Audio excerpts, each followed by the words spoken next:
Hi everyone. So if you've been working in the field of higher education and student affairs, you may have had a student who has come and asked you whether or not that they should potentially pursue a degree in this field and even go to graduate school for higher education and student affairs. In fact, since 1990, the NASPA Undergraduate Fellows Program has been informing students of how to get involved in higher education and student affairs as well.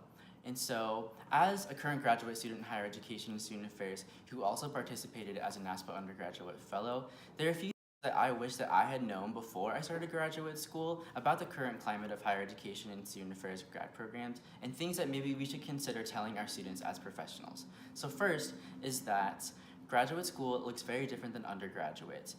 You are transitioning from becoming the person who was very supported and developed to someone who is going to have to be able to develop and support students. In the current political climate, this is very, very difficult for students and people who hold underrepresented identities because almost every day we feel like we are under attack for our identities. And students need to know that that's what they're up against and that grad school is extremely challenging when it comes to social justice battle fatigue and how they're going to practice self-care. So just something to let students know. Second is that graduate school in terms of accessibility is changing. And so for a long time, graduate school is accessible to many people because of tuition waivers in addition to assistantships and things of that nature.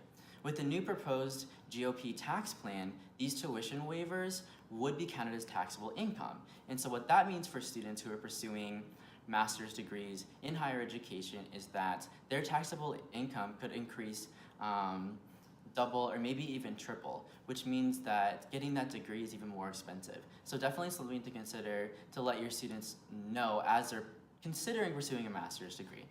And third, something that we should probably convey to our students is that pursuing a master's degree in higher education is not the only way to support students or people of underrepresented identities.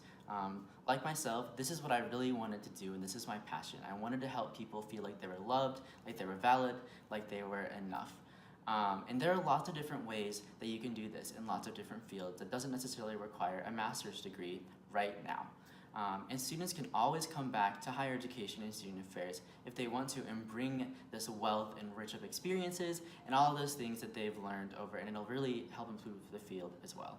And so if a student asks you whether or not they should attend a master's degree program, letting them know what the climate is right now, some important things to consider are, first, self-care is going to look very different, and especially in this political climate, holding an underrepresented identity can be very emotional and physically and spiritually, and all of these things very taxing. Second, graduate school may be becoming more and more expensive, and that's something to consider. And finally, graduate school is not the only way to help support and develop students. My name is Benji Jensen, and thank you so much for listening.